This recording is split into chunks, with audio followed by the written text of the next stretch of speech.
Sesungguhnya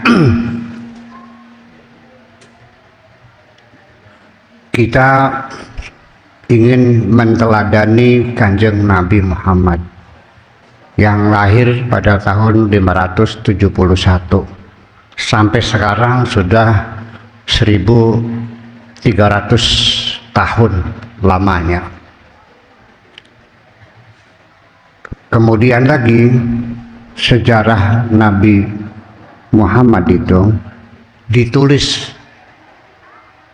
pertama-tama kali sejarah Nabi ditulis adalah oleh Ibnu Ishaq by order oleh dinasti Abbasiyah untuk mencari landasan syariah tarikhiyah atau yang disebut dengan legalitas historis, bahwa mereka Daulah Abbasiyah atau dinasti Abbasi punya landasan syariah tarikhiyah, legalitas historis, bahwa mereka berujung kepada Kanjeng Nabi Muhammad Sallallahu Alaihi Wasallam. Tetapi artefaknya, manuskrip tulisan Ibnu Ishaq ini tidak kita dapatkan, nggak tahu hilang kemana itu. Beliau lahir pada tahun 80 Hijriah, berusia 71 tahun, jadi meninggalnya tahun 151. Ibnu Ishaq tidak pernah ketemu Kanjeng Nabi, tidak pernah ketemu para sahabat. Kemudian penulisan sejarahnya tanpa ada manuskrip, tanpa artefak, tanpa segala macam, mengumpulkan cerita-cerita, katanya. Teks aslinya hilang, dilanjutkan oleh Ibnu Hisham, Sirah Nabawiyah. Dalam Sirah Nabawiyah selalu mengatakan qala Ibnu Ishaq, qala Ibnu Ishaq, tapi kitabnya tidak kita temukan bersama itu. Ini perlu kita jelaskan sehingga kita menjadi sulit untuk mendeskripsikan kepribadian Kanjeng Nabi sampai sekarang ini, bahwa seperti apa Kanjeng Nabi, sejarah romantisme yang kita baca di Berjanji, ya kan, cerita kelahirannya dikawal oleh para malaikat-malaikat. Jadi dalam imajinasi kita Nabi itu kayak orang kaya raya, anaknya raja yang diperlakukan istimewa, seperti itu kan. Padahal beliau lahir sudah menjadi anak yatim dalam perut ibunya, yatim kandungan, dalam perut sudah yatim. Masih kecil ibunya meninggal lagi, ikut kakeknya meninggal lagi, ikut mamangnya Abu Thalib disuruh menggembala kambing. Jadi sementara saya bersedih hati, terharu ya melihat sejarah Nabi, sementara teman-teman bersorak-sorai seperti satu kegembiraan. Ini jadi masalahnya. Ya karena bagus sekali itu, Berjanji itu bahasa sastranya sangat tinggi sekali, sangat indah sekali. Itu kita maklumi. Nah itulah sebabnya sampai sekarang kita beraneka ragam ya, memberikan apresiasi atau persepsi terhadap kepribadian Nabi. Barusan saja ini saya juga ikut gembira ya, Maqam Al-Bab menyumbangkan untuk korban Cianjur. Tapi di sana juga ada orang Kristen yang pasang tenda, bantuan dirobek-robek oleh mereka. Dengar saya, ya betul nggak? Ini berita benar. Itu kan indikator, perlu kita analisa. Apakah seperti itu? Nah ini yang jadi persoalan. Jadi artinya kita sangat beragam sekali. Nah saya tidak begitu cemas ya kondisi semacam ini. Kemudian lagi, bahwa perbedaan pendapat sekarang semakin menajam di antara kita. Masing-masing mengklaim dirinya iktidaan bisunnati Rasulillah. Yang kawin lagi juga alasannya sunnah Rasul. Betul, Pak. Iya. Ya, ajang gawa-gawa daging waras. Iya. Pakai logika. Nah, ini artinya bahwa kita mesti sadar bahwa apa yang Bapak baca itu tentang Muhammad sumbernya dari mana. Kita kadang-kadang membaca satu sumber sudah mengklaim ini paling benar sendiri, sumber yang lain disalah-salahin, dikafir, murtad, bid'ah, musyrik dan sebagainya. Tapi Maqam Al-Bab nggak pernah mengkafirkan orang lain kan, enggak kan? Alhamdulillah ya. Ini sangat tajam sekali. Jadi artinya apakah Nabi Muhammad itu membenci agama Kristen sampai orang mau nyumbang dirobek-robek? Terjadi sama seorang pelacur bunda Pak nyumbang masjid. Orang Indramayu dari Jakarta pulang, rambutnya masih merah, roknya cingkrang ini, ya, nyumbang masjid, dilemparkan uangnya ke mukanya, duit najis, sampai akhirnya menangis, ya, dan akhirnya sampai diangkat di Bahsul Masail Nahjul Maram. Nahjul Maram itu Bahsul Masail, saya ketuanya Pak, Subang, Indramayu, Cirebon, itu, priben hukumnya sumbangan sing terembuk. Ini nanti kita samakan dengan Cianjur ini. Masing-masing bawa kitab, ada yang bilang makruh, ada yang syubhat, ada yang haram. Ya, dalilnya semuanya ada. Yang syubhat seperti seser di pinggir jalan. Yang cuma kan belum tentu uang halal semua kan. Ya. Nah terakhir saya ditanya, bagaimana sebagai ketua majelis Bahsul Masail, saya bilang saya malas untuk menjawabnya. Tetapi yang saya salahkan adalah ketua panitia pembangunan memperlakukan orang yang datang dengan niat yang baik nyumbang kok dilemparkan ke mukanya. Dia bukan minta uang kok, dia mau ngasih uang. Iya, jadi boleh. Saya tidak mengatakan boleh. Diterima nggak? Ya diterima dong, masa nggak diterima? Ya berarti halal, saya nggak bilang halal. Dipakai nggak? Ya dipakai, berarti boleh. Saya tidak bilang boleh. Tapi dipakainya buat beli kloset, buat tempat WC. Sebab asalnya dari kencing, jadi kencingin lagi aja kok. Iya. Kita segalak itu kah Kanjeng Nabi? Nabi tidak pernah membenci agama apapun kok. Ini pernah geger ketika saya ceramah di Mabes Polri itu, saya dibully 3 bulan ya. Ya karena gara-gara Nabi tidak membenci agama lain kok. Saya buktikan secara sejarah. Nabi Muhammad dapat wahyu. Dikonsultasikannya kepada siapa? Seorang pendeta. Tahu namanya siapa? Warakah, pendeta. Berarti konsultan wahyu Nabi siapa? Nabi tidak mengajarkan kita untuk membenci siapapun.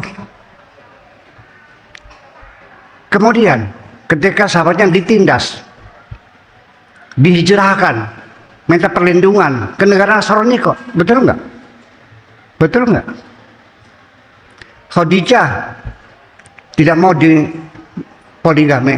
Komunitas Mekah itu berpoligami. Para penyembah berhala itu berpoligami. Termasuk Yahudi juga di Mekah berpoligami.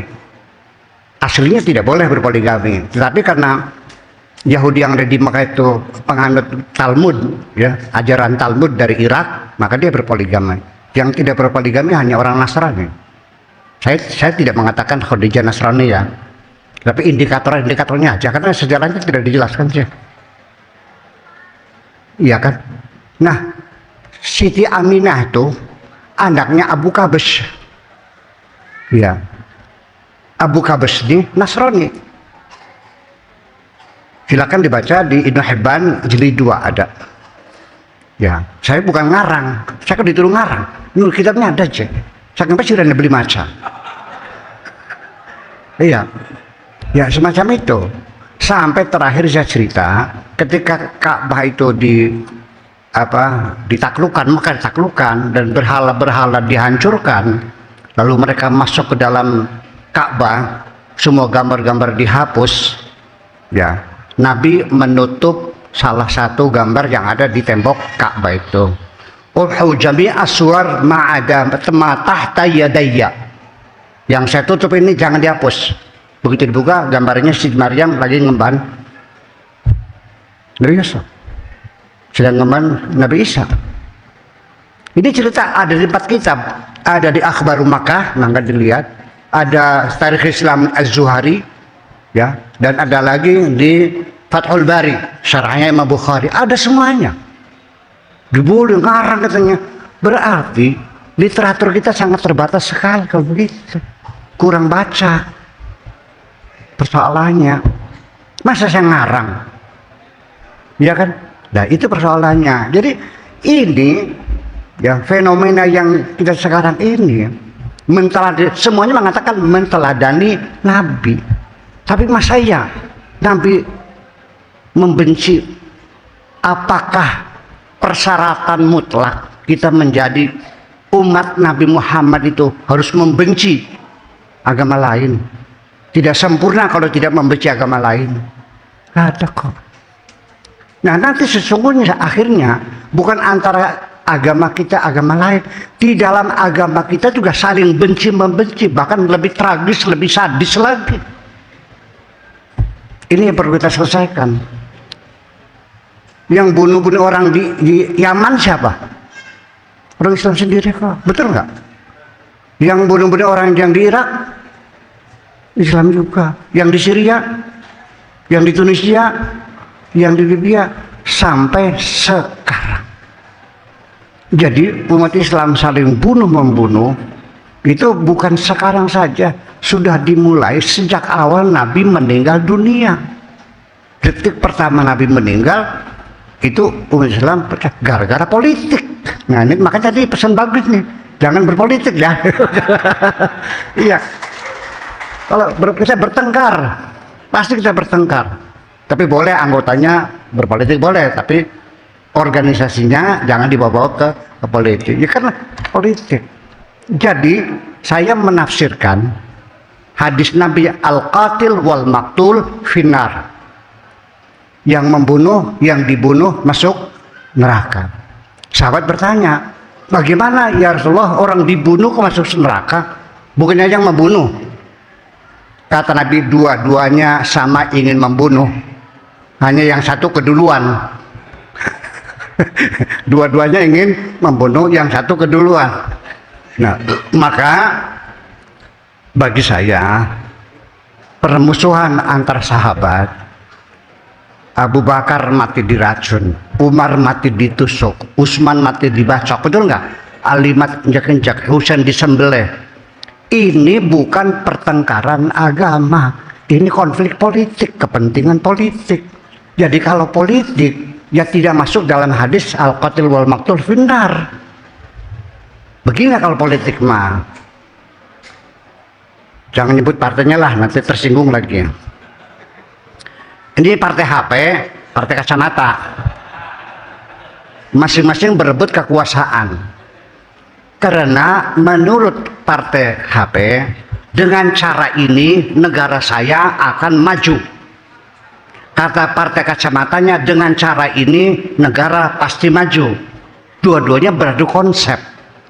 Jadi yang diperebutkan para sahabat bukan materi, bukan duit, tapi keyakinan masing-masing bagaimana melanjutkan perjuangan Kanjeng Nabi. Itu persoalannya. Kecuali kalau berebutan warisan. Gitu. Nah, jadi bapak-bapak dan ibu sekalian, kita menghadapi masalah yang sesungguhnya dengan sadar. Ini tidak bisa dihindari. Ketika terjadi benturan yang lain, isu yang muncul sekarang ini ialah toleransi.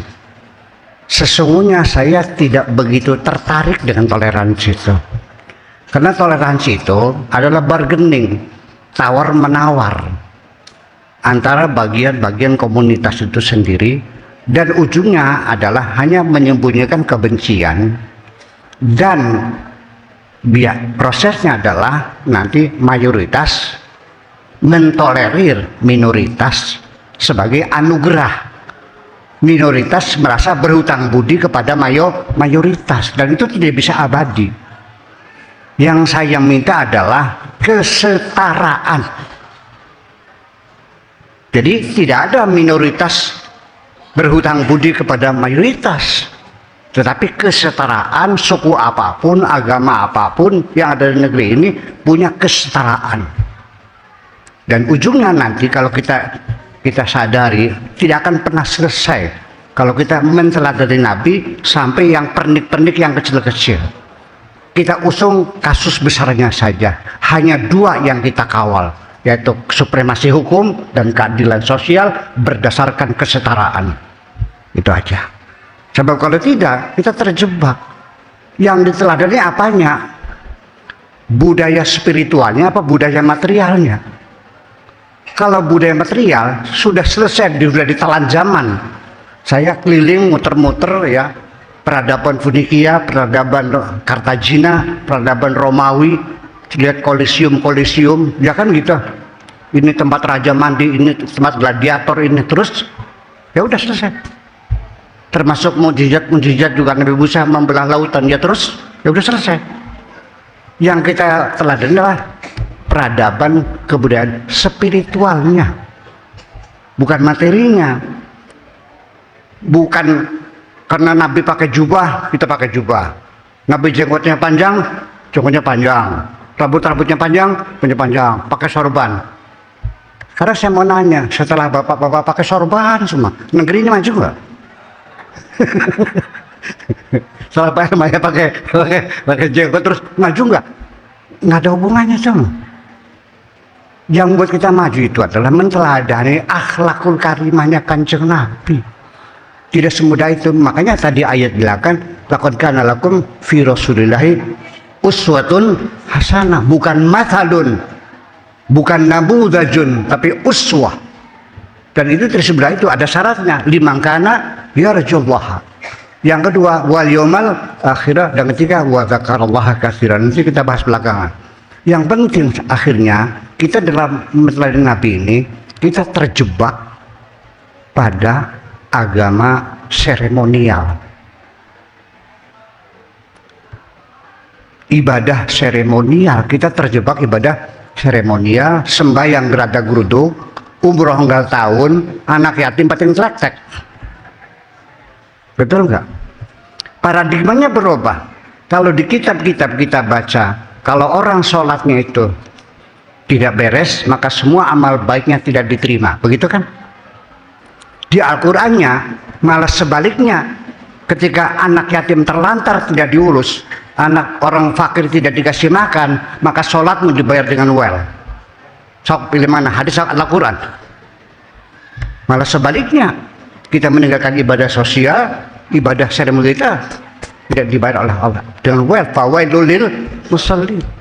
Nah, inilah pilihan-pilihan kita ke depan. Kalau kita masih bicara tentang jenggot, tentang pakaian, sampai cebok saja pakai tisu, nggak boleh, bid'ah. Kenapa? Karena Nabi tidak melakukannya. Jadi pakai apa? Pakai batu. Iya. Sikat gigi gimana? Yang nggak sunnah. Yang sunnah pakai apa? Pakai siwak. Yang semacam itu. Jadi artinya Bapak-Bapak sekalian, kita mesti sadar bahwa yang menjamin kita bisa maju adalah menteladani spiritual Kanjeng Nabi, moral Kanjeng Nabi, kejujuran, etos kerja, semangat, pengorbanan. Itu yang buat kita maju kebersamaan. Nah, kita jangan tenggelam dalam ritual-ritual lalu kapan majunya. Nah, Bapak-Bapak Ibu sekalian, ini karena ini waktu singkat saja, ini sebagai pokok-pokok masalah saja, nanti kita kembangkan dalam bentuk dialog. Jadi dibatasi 3 pertanyaan aja ya. Iya deh, saya kira itu aja. Mudah-mudahan jangan terjebak pada ibadah-ibadah seremonial, kita melupakan ibadah sosial. Satu yang lupa, saya menanya, Bapak-Bapak kalau bangun kesiangan tidak sholat subuh, istighfar nggak? Istighfar nggak? merasa berdosa. Ketika tidak belajar bertahun-tahun merasa berdosa enggak? Salah. Jadi kiai Pak, tapi kitabnya kena sayap. Sudah. Padahal itu yang paling penting. Baik, kita aja. Terima kasih. Assalamualaikum warahmatullahi wabarakatuh.